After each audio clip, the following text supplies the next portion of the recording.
All right, so I have some news regarding Joe Biden and the Ukraine fund. So this is a title of an article from Reuters.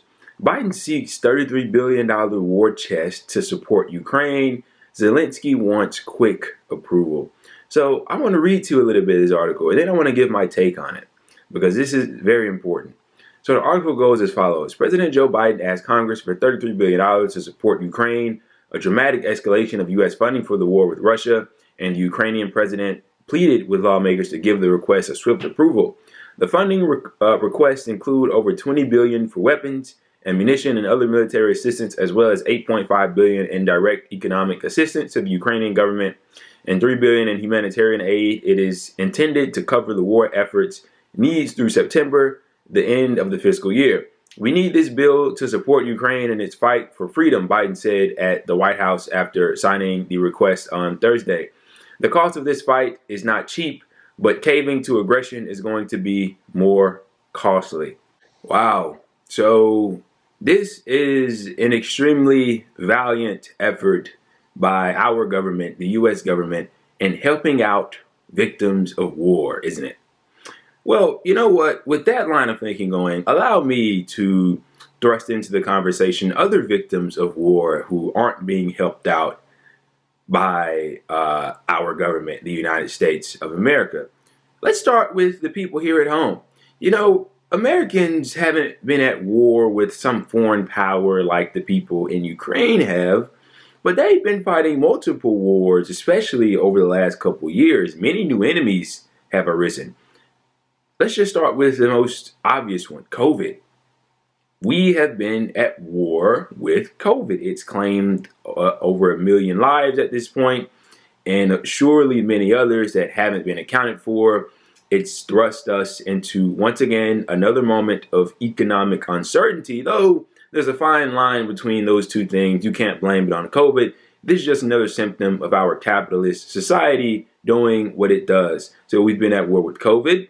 We've been at war with the economic downturns that this system says, that it knows how to stop, but never can stop. It's a characteristic of the system. So we've been going to war for 2 years, over 2 years at this point with COVID, and with an economic system that can no longer support itself.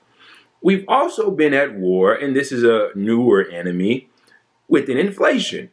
And inflation is a general rise in prices. So we, the American populace, have been at war with COVID, this economic system that thrust us into so much degradation and neglect, this new inflation, and then the situation in Ukraine happened, where the sanction program was induced with the objective of crippling the Russian economy, which it hasn't done, by the way. And that has further driven inflation, which has made the inflation foe that we've been at war against even more formidable than it once was. We've also been at war with corporations. Corporations ever so increasingly damaging their workplaces with worse conditions, cutting pay for their workers, attacking unions. We've been seeing workers trying to unionize, workers striking. We've been at war with these evil, diabolical corporations who have also bought our government. So we're also at war with our own government. The list goes on. And just to go on a couple more rants about the enemies that we've been at war with way before the Ukraine issue occurred, we've been at war with our healthcare system in this country.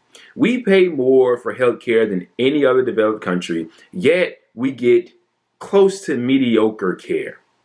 Nowhere amongst the best care we receive. We pay more for pharmaceutical drugs. The big pharma industry are making loads of cash off of their American buyers because our country does not negotiate for lower drug prices for Americans. That is a willful decision on their part. So we've been at war with the pharmaceutical industry, with the healthcare industries. We've also been at war with our own war machine because they robbed taxpayers like Biden is doing here while giving $33 billion to Ukraine to enrich war manufacturers. And keep in mind, these weapons aren't going to help bring a stop to the war.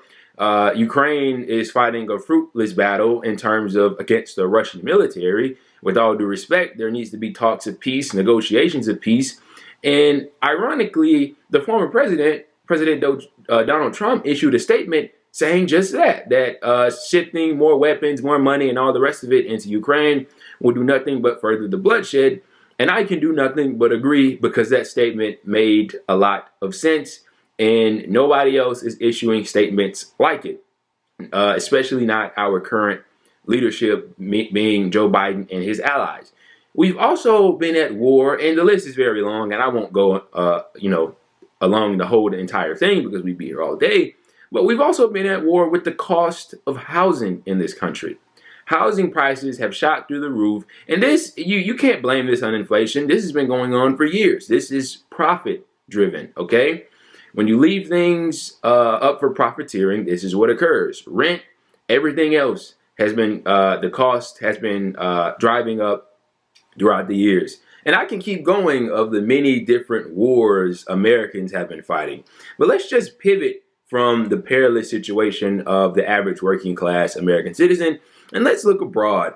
You know, the people of Afghanistan were fighting a war for 20 years against the most powerful military in world history. And so after a 20-year bombing campaign, the U.S. finally pulled out, and they sanctioned them to the high heavens, much like they're doing the Russian economy right now, except on Afghanistan, the sanctions are much more effective, and they destabilized their central bank, took their money away, and Afghanistan is suffering one of the, if not the most acute crises in the world right now, with them suffering from extreme levels of hunger, degradation, and everything else. We pivot to the people in Yemen, who have been under what's been characterized quite accurately as a genocide by our ally Saudi Arabia, who, mind you, hasn't been all that friendly to the United States during their efforts to cripple the Russian economy. The Yemen people aren't receiving $33 billion, neither are the Afghanistan people. The Afghanistan people can't even get the, $7 or $8 billion of their money that we've stolen away. And the list really goes on and on and on. But you see, that's what this is.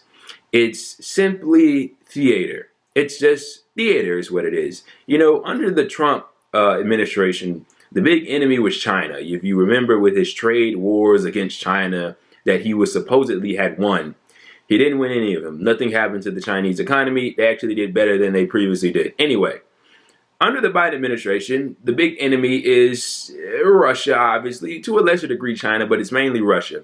And you can expect when the Republicans do take back over in Congress, in Washington, which they will, the enemy, the big bad boogeyman, will shift back to the Chinese. And it's this thing that our government does to distract, to make it seem like there are more pressing issues at hand, so they don't have to deal with their perilous domestic situation at home. And all it does is fuels anger and angst and everything else.